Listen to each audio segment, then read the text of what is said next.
dan keselamatanmu. Kota bentengku, aku tidak akan goyah.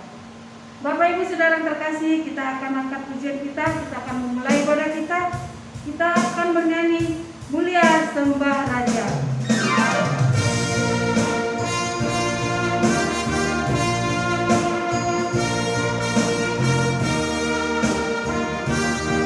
Mari Bapak Ibu Saudara yang terkasih, kita akan memuliakan nama Tuhan. Kita angkat pujian ini dengan sungguh-sungguh. Mulia Sembah Raja.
Bapak Ibu Saudara yang terkasih, kita akan beresponsor ria yang terambil dari Mazmur 24 ayatnya yang pertama sampai dengan yang ke-10. Saya akan membacakan ayat pertama dan Bapak Ibu yang kedua, dan pada ayat yang ke-10 kita akan bersama-sama. Kedatangan Raja kemuliaan dalam bait Allah. Tuhanlah yang mempunyai bumi serta segala isinya, dan dunia serta yang diam di dalamnya. Sebab dialah yang mendasarkannya di atas lautan dan menegakkannya di atas sungai-sungai. Siapakah yang boleh naik di atas gunung Tuhan? Siapakah yang boleh berdiri di tempatnya yang kudus? Orang yang bersih tangannya dan murni hatinya, yang tidak menyerahkan dirinya kepada penipuan, dan yang tidak bersumpah palsu. Dialah yang akan menerima berkat dari Tuhan dan keadilan dari Allah yang menyelamatkan dia. Itulah angkatan orang-orang yang menanyakan dia, yang mencari wajahmu, ya Allah Yakub.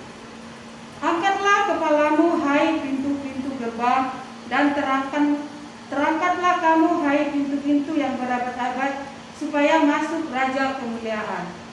Siapakah itu Raja kemuliaan? Tuhan jaya dan perkasa, Tuhan perkasa dalam peperangan. Angkatlah kepalamu, hai pintu-pintu gerbang, dan terangkatlah kamu, hai pintu-pintu yang berabad-abad, supaya masuk Raja kemuliaan. Kita bersama-sama. Siapakah dia itu Raja kemuliaan? Tuhan semesta alam, dialah Raja kemuliaan. Gloria Patri.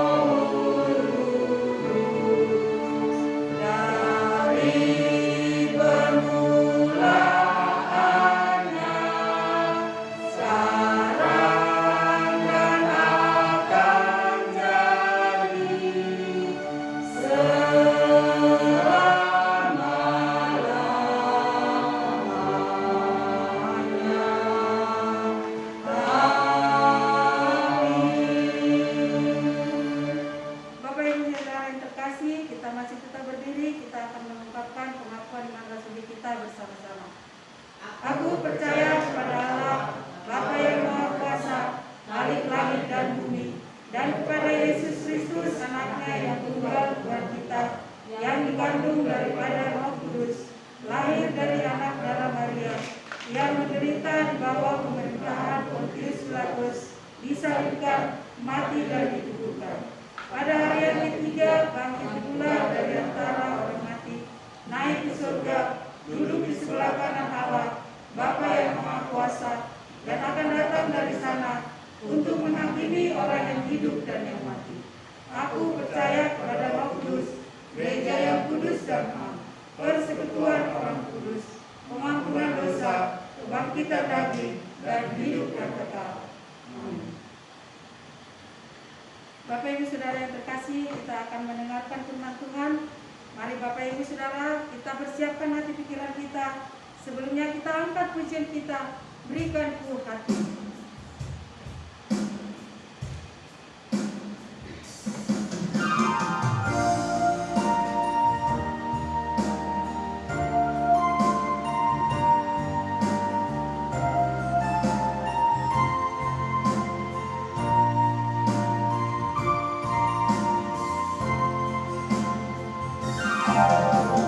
Berikan ku hati seperti hatimu.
bersyukur kepada Tuhan karena 1 minggu telah kita lalui dengan berbagai informasi yang membuat hati kita galau, khawatir dengan berita-berita duka cita, sakit penyakit. Orang-orang yang terdekat dengan kita pun juga mengalami hal yang membuat kita khawatir. Namun kita bersyukur kepada Tuhan kalau kita dapat melewati semua itu dan sampai pada saat ini. Karena itu Bapak Ibu dan saudara-saudari yang kekasih di dalam Kristus, saat ini kita akan kembali mendengarkan firman Tuhan. Namun sebelumnya saya ajak untuk berdoa terlebih dahulu. Mari kita berdoa. Tuhan, kami mau mendengarkan firman-Mu. Kiranya Tuhan memberkati kami. Biarkan rasa syukur kami ini kami persembahkan kepada Tuhan dengan merendahkan hati kami untuk tunduk kepada firman Tuhan. Dan biarlah saat ini sungguh kami dapat menerima kebenaran itu, lalu menjadikannya di dalam kekuatan dalam hidup kami, dan kami dapat melakukan dalam setiap langkah hidup kami. Terima kasih ya Tuhan, Engkau pimpin hamba-Mu, Engkau taruh kebenaran itu dalam mulut hamba-Mu ini, sehingga hanya kebenaran firman Tuhan yang sampai kepada kami saat ini. Terima kasih Bapa, dalam nama Tuhan Yesus kami berdoa. Amin. Firman Tuhan pada saat ini kita akan membacanya dari Efesus pasal 2 ayat 10 sampai ayat yang ke-22. Namun saya hanya akan membacakan pada natsnya, yaitu ayat yang ke-10. Bapak Ibu nanti boleh membaca sendiri. Saya akan membaca Efesus pasal 2 ayat 10, demikian firman Tuhan. Karena kita ini buatan Allah, diciptakan dalam Kristus Yesus untuk melakukan pekerjaan baik yang dipersiapkan Allah sebelumnya. Ia mau supaya kita hidup di dalamnya. Tema kita pada hari ini adalah menjadi tangan Tuhan. Di Indonesia ini sudah ada beberapa patung Yesus yang memberkati. Salah satu contohnya di Manado. Mereka juga telah membangun patung Yesus yang mereka perhatikan, mereka yakini Yesus memberkati kota mereka. Yesus memberkati kehidupan mereka. Di Toraja juga demikian. Ada patung Yesus yang tinggi dan megah, dan mereka yakin Tuhan memberkati mereka. Jemaat yang diberkati Tuhan, sesungguhnya Yesus memang senantiasa memberkati semua orang tanpa ataupun ada sebuah patung. Karena Yesus adalah roh, maka dia akan melampaui waktu dan tempat. Dimanapun kita berada, sekalipun kita saat ini sedang beribadah di rumah, Tuhan tetap memberkati kita. Namun yang perlu kita pahami adalah mengapa kita pantas untuk mendapatkan berkat Tuhan itu. Mari kita perhatikan di dalam Efesus pasal 2 ini. Sementara ayat 11 dan ayat 12 adalah sebuah kenyataan ketika Rasul Paulus berbicara dengan jemaat di Efesus. Di sana dikatakan bahwa jemaat di Efesus sesungguhnya adalah bukan umat pilihan. Hal ini berkaitan bahwa jemaat di Efesus adalah orang-orang non-Yahudi. Kalau mereka akan masuk menjadi orang Yahudi, maka mereka harus disunat terlebih dahulu sesuai dengan ketentuan yang berlaku untuk menjadi orang Yahudi. Oleh sebab itu, sebagai orang non-Yahudi, mereka tidak mendapatkan jaminan atau janji yang diberikan kepada umat pilihan Allah. Nah, mereka juga dikatakan dahulu mereka tanpa pengharapan karena mereka di luar Kristus. Tetapi setelah di dalam Kristus tentu berbeda ceritanya. Bahkan di dalam Efesus pasal 2 ayat yang pertama, dengan tegas Rasul Paulus memberitahukan demikian. Kamu dahulu sudah mati karena pelanggaran-pelanggaran dan dosa-dosamu. Jelas sekali, hidup di luar Kristus adalah mati. Sekalipun kita bisa makan, sekalipun kita bisa berbicara, sekalipun kita menghirup nafas atau udara segar, tetapi dikatakan dengan jelas, di luar Kristus kamu adalah mati karena ada pelanggaran-pelanggaran dosa yang sudah dilakukannya. Namun kita bersyukur kepada Tuhan oleh karena karya Allah adalah melalui salib. Maka di sana kita dapat melihat ada beberapa disampaikan kepada kita melalui karya Allah di atas salib adalah yang pertama, membatalkan hukum Taurat. Apa artinya membatalkan hukum Taurat dan yang mana? Nanti akan dijelaskan berikutnya. Yang kedua, karya Allah melalui salib itu menciptakan manusia baru di dalam Kristus tentu saja. Dan yang ketiga adalah menjadi umat kepunyaan Allah. Mari kita lihat, kita perhatikan apa yang dibatalkan melalui karya Allah di atas salib tersebut. Ayat 11 Rasul Paulus berbicara tentang orang-orang non-Yahudi, orang-orang yang tidak bersunat secara daging, yaitu menunjuk kepada jemaat di Efesus sebelum mereka mengenal Kristus. Dan ayat 12 dikatakan bahwa mereka tidak mengenal Kristus, sehingga mereka juga tidak menerima janji-janji dari Tuhan. Mereka hidup tanpa pengharapan. Lalu ayat yang ke-13 dan 14 disampaikan kepada kita bahwa melalui karya Kristus di atas kayu salib ada tembok pemisah yang dirobohkan, yang diruntuhkan, dan akhirnya dipersatukan. Yang dekat dan yang jauh menjadi satu di dalam Kristus, menjadi umat Allah. Lalu kita lihat ayat yang ke-15. Ayat yang ke-15 saya akan membacakan bagi kita semua. Sebab dengan matinya sebagai manusia, ia telah membatalkan hukum Taurat dengan segala perintah dan ketentuannya, untuk menciptakan keduanya menjadi satu manusia baru di dalam Kristus, di dalam dirinya, dan dengan itu mengadakan damai sejahtera.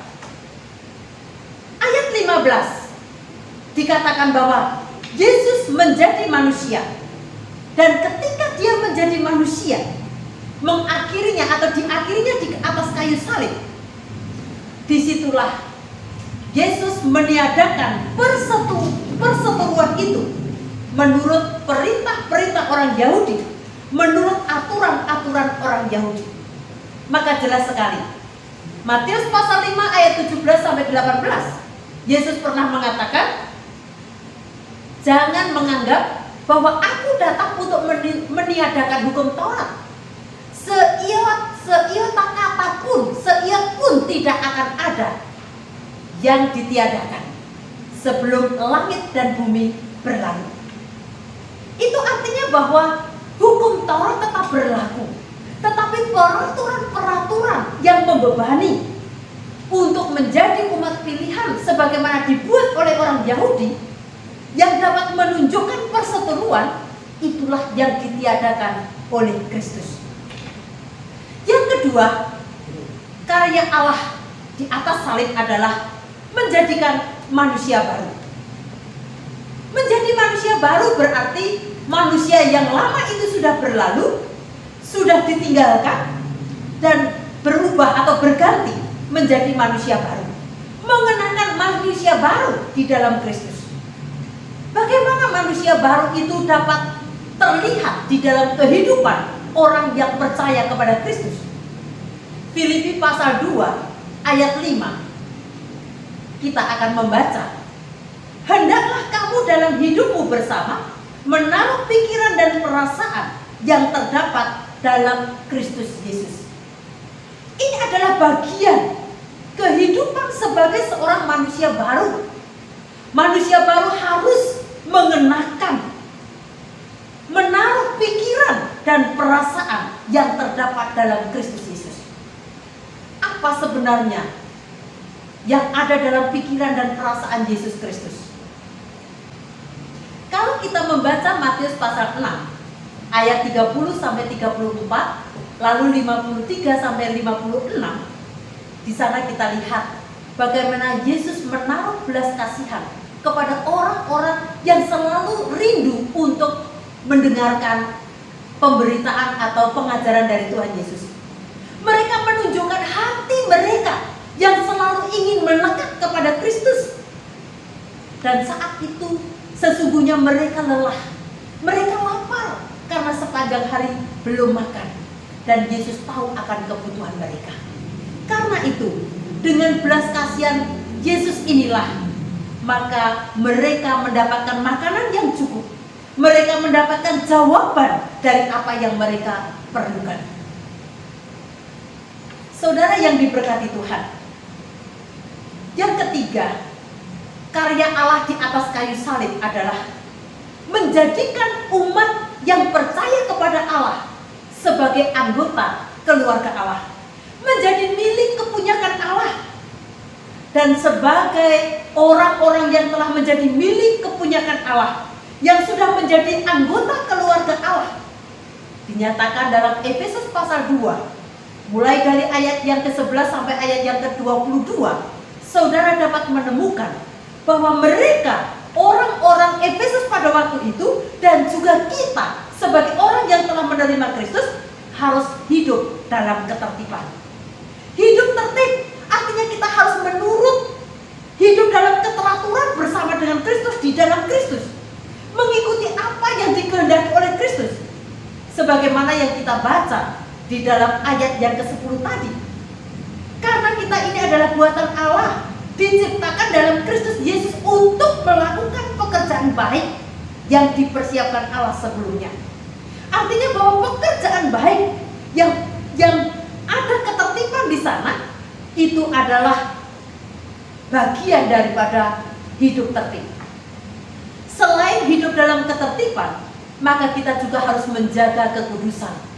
Dan kalau kita menjaga kekudusan, berarti kita harus hidup di dalam Kristus, melekat dengan hati dan pikiran Kristus senantiasa.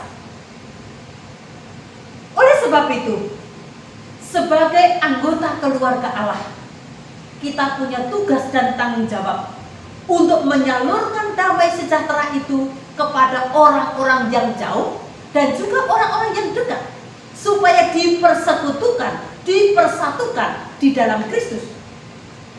Ketika menjadi penyalur damai sejahtera, fokus kita bukan kepada pemasukan yang aktif atau pemasukan secara pasif, artinya keuntungan-keuntungan kita, atau barangkali harta bertambah atau tidak, tetapi fokusnya adalah karena kita menaruh hati dan perasaan kita, pikiran dan perasaan kita seperti yang terdapat dalam Kristus. Itulah dasar untuk kita menjadi pelaku, untuk menjadi penyalur damai sejahtera itu. Karena belas kasihan, karena mengasihi mereka, peduli kepada mereka, sehingga kita perlu menjadi penyalur damai sejahtera tersebut. Jemaat yang diberkati Tuhan, menjadi tangan Tuhan. Tadi kita sudah membaca Efesus pasal 2 ayat 10 adalah bagian dari tugas dan tanggung jawab kita untuk mengerjakan pekerjaan yang sudah Allah sediakan bagi kita. Dan Yesus berharap, Yesus menginginkan, Yesus menghendaki agar kita hidup di dalamnya. Menjadi tangan Tuhan berarti menjadi perpanjangan tangan Tuhan untuk menyalurkan damai sejahtera sebagaimana yang terdapat dalam pikiran dan perasaan Kristus bagi semua orang. Jemaat yang diberkati Tuhan, menjadi perpanjangan tangan bukan berarti Allah tidak sanggup melakukan seorang diri, tetapi ini adalah tugas dan panggilan kita supaya kita boleh menjadi penyalur-penyalur untuk pekerjaan Allah, supaya misi Allah untuk menyelamatkan banyak orang itu tercapai. Menjadi penyalur atau perpanjangan tangan Allah itu berarti kita harus membawa kepada orang lain. Jemaat yang dikasihi Tuhan Yesus Kristus, lalu kapan kita akan memulai untuk menjadi tangan Tuhan ini? Pertama, mulailah dari komunitas yang kecil. Dari komunitas yang mungkin 1, 2, 3 orang. Belajar untuk mengungkapkan pengalaman kita bersama dengan Kristus. Mengungkapkan pengalaman bagaimana kita menjadi murid Yesus. Belajar tentang Yesus melalui pengalaman-pengalaman hidup kita. Yang kedua, kita perlu belajar dan berlatih dari hal Jangan anggap karena ini kecil, tidak ada gunanya. Dengan kita memulai belajar dari hal yang kecil, tetapi dengan penuh tanggung jawab, karena didasari dengan belas kasihan untuk memberikan bantuan pertolongan kepada orang lain, menjadi bagian dari perpanjangan tangan Tuhan menyalurkan damai sejahtera, maka dampaknya akan jauh lebih besar dan di luar pikiran kita. Yang ketiga, kita harus setia dengan proses. Banyak orang tidak setia dengan proses. Ketika melakukan pekerjaan Tuhan sekali, gagal, ditolak, tidak berhasil, mengecewakan, lalu mundur, lari dan pergi, tidak setia terhadap proses tersebut, maka kita juga tidak akan menyatakan dampak yang baik, yang positif, yang dapat menjangkau orang, yang dapat menjadi saksi bagi orang lain. Tidak mungkin. Oleh sebab itu kita harus setia dengan proses tersebut. Dan yang keempat, ini penting, karena ini yang akan memberikan kekuatan, memberikan semangat, dan selalu ada kerinduan untuk menjadi tangan Tuhan tersebut, yaitu kita harus terus melekat pada hati Tuhan. Dengan melekat pada hati Tuhan, berarti kita akan selalu rindu belajar dari Sang Sumber Agung, yaitu Kristus itu sendiri.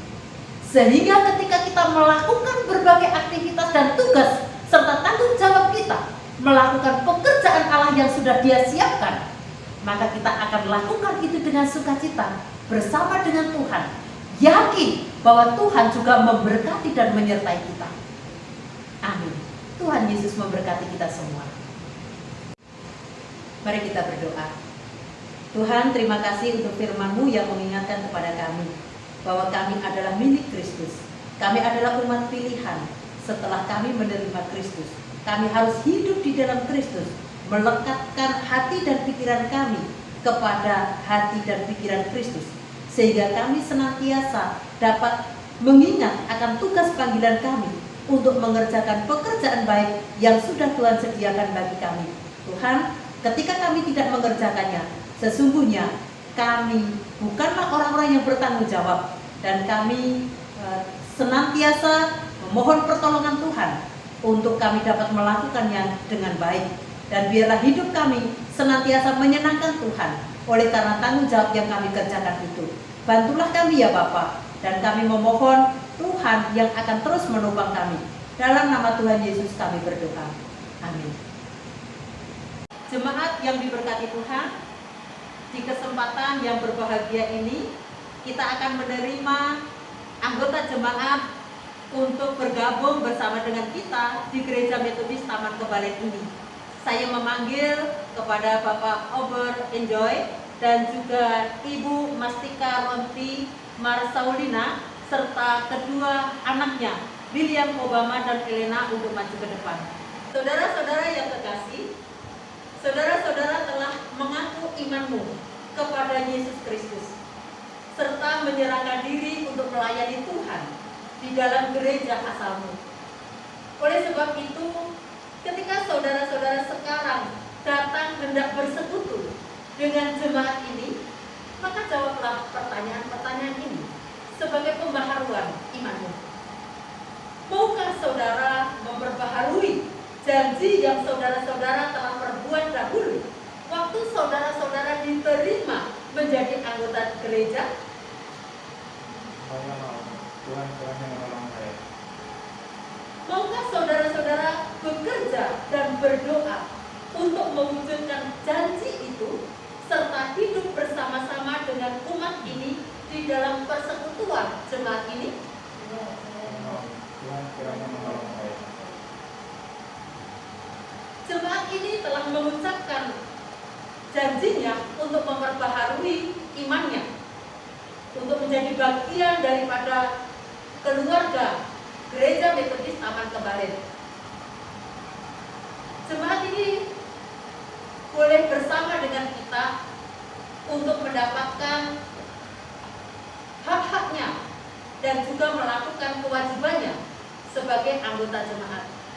Karena itu, mewakili anggota jemaat untuk memberikan pengucapan selamat datang kepada saudara-saudara kita yang baru ini. Saya persilakan untuk menghadap kepada jemaat.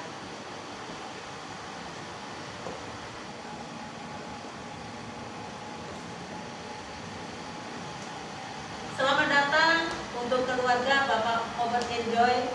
Biarlah benar-benar enjoy bersama kami keluarga Taman Kebalen ini. Silakan duduk kembali.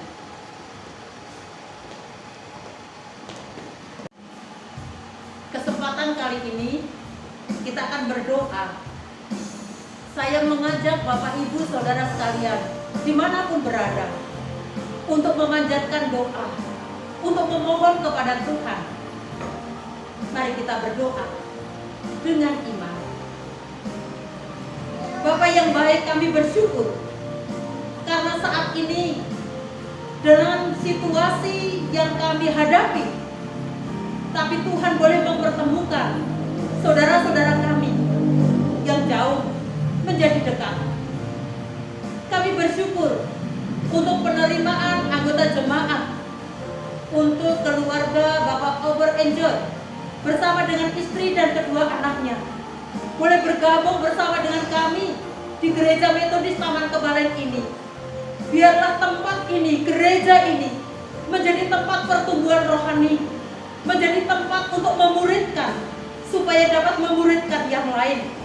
Biarlah tempat ini menjadi tempat puji-pujian dan kehormatan bagi kemuliaan Tuhan. Kami bersyukur Tuhan, dengan segala situasi dan kondisi ini kami boleh menaruh pengharapan kami kepada Tuhan. Kami boleh meletakkan segala kerinduan kami di hadapan-Mu, karena kami yakin dan percaya di dalam nama Tuhan ada jalan keluar, ada damai sejahtera, dan biarlah kami juga boleh menjadi tangan perpanjangan Tuhan untuk membawa kabar baik, untuk menyampaikan damai sejahtera kepada orang lain. Saat ini ya Tuhan, kami mau berdoa untuk saudara-saudara kami yang masih dalam proses pemulihan kesehatan. Tuhan memberkati mereka, Tuhan menguatkan mereka, Tuhan pakai obat-obat dan perawatan yang dilakukan menjadi sarana pemulihan akan kesehatannya. Namun kami memohon kepadamu ya Allah, bukan hanya pemulihan secara jasmani, tetapi juga secara rohani. Karena Engkau tahu bahwa paket hidup kami bukan hanya kelahiran, tetapi juga kematian. Oleh sebab itu biarlah kami boleh mempersiapkan kematian ini dengan baik, sekalipun dengan cara-cara yang kami tidak paham, tetapi Tuhan telah menetapkan kehidupan kami jauh lebih baik sesuai dengan rencana Tuhan. Bapa, kami berdoa untuk bangsa dan negara kami yang saat ini juga sedang berjuang, berperang untuk melawan pandemi COVID-19 ini Tuhan, yang juga berimbas pada krisis ekonomi. Kiranya Tuhan menolong kami, membuat kami terus berpengharapan kepada Tuhan, sehingga di tengah-tengah situasi ini kami dapat menemukan damai sejahtera bersama dengan Engkau. Kami dapat menemukan ketenangan karena mujizat itu masih ada dan dapat terjadi bagi orang yang beriman dan sungguh-sungguh melekatkan hatinya, hidupnya kepada Tuhan. Dengan melekatkan diri kepadamu ya Bapa, kami akan selalu rindu untuk mendengarkan firman Tuhan. Kami akan selalu rindu untuk datang kepadamu. Kami juga akan selalu rindu untuk menyampaikan pengalaman hidup kami bersama dengan Tuhan. Bapak, kami serahkan untuk setiap rancangan gereja kami juga ke dalam tangan Tuhan. Apapun yang terjadi, apapun yang akan kami hadapi, kami percaya Engkau memelihara kami, Engkau memberkati kami, Engkau ada di tengah-tengah kami. Kami juga berdoa untuk saudara-saudara kami yang saat ini sungguh-sungguh tidak bisa melakukan pekerjaannya oleh karena berbagai alasan. Apakah itu kesehatan, apakah itu karena pemutusan hubungan kerja. Kami juga memohon pertolongan Tuhan agar kami boleh semakin kreatif menggunakan akal pikiran kami untuk mengerjakan hal-hal yang Tuhan boleh percayakan bagi kami. Terima kasih Tuhan. Kami akan mengakhiri ibadah kami hari ini. Tuhan terus menopang dan memberkati kami. Dan kami serahkan seluruh doa dan permohonan kami ini hanya di dalam nama Tuhan kami Yesus Kristus yang sudah mengajar kami berdoa demikian. Bapa kami yang di surga, dikuduskanlah namamu, datanglah kerajaan-Mu, Jadilah kehendak-Mu di bumi seperti di surga. Berikanlah kami pada hari ini makanan kami yang secukupnya, dan ampunilah kami akan kesalahan kami, seperti kami juga mengampuni orang yang bersalah kepada kami. Dan janganlah membawa kami ke dalam pencobaan, tetapi lepaskanlah kami daripada yang jahat. Karena Engkau yang punya kerajaan dan kuasa dan kemuliaan sampai selama-lamanya. Amin. Doksologi kepada Allah dipuji.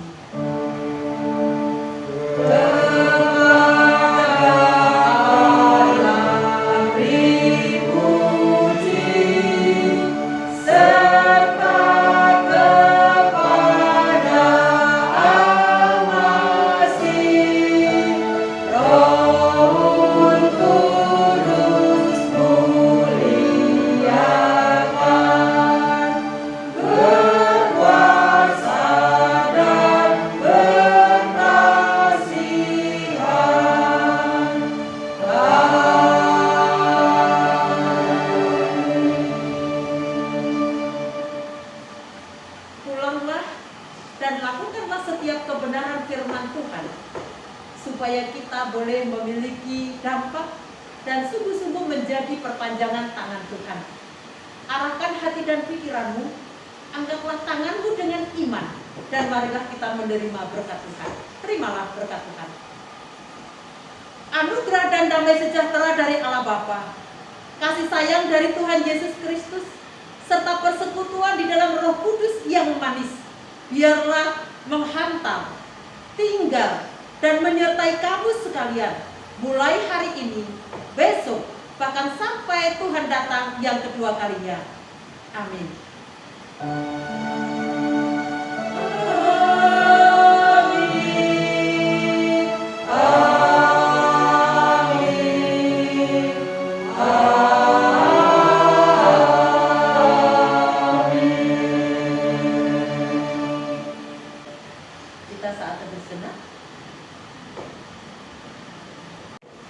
Bapak, Ibu, dan saudara-saudari sekalian, ibadah sudah selesai.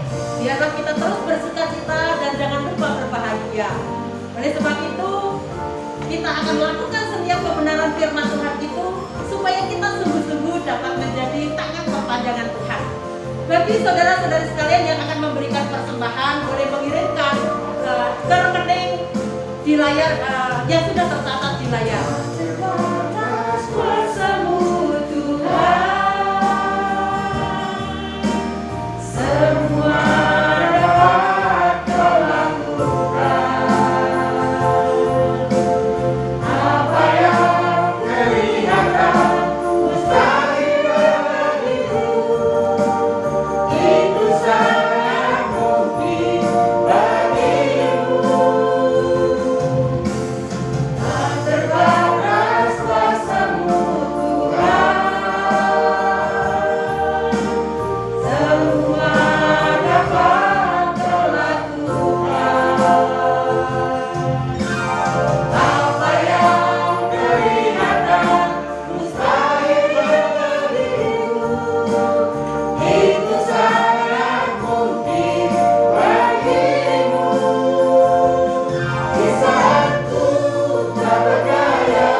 Ketika ku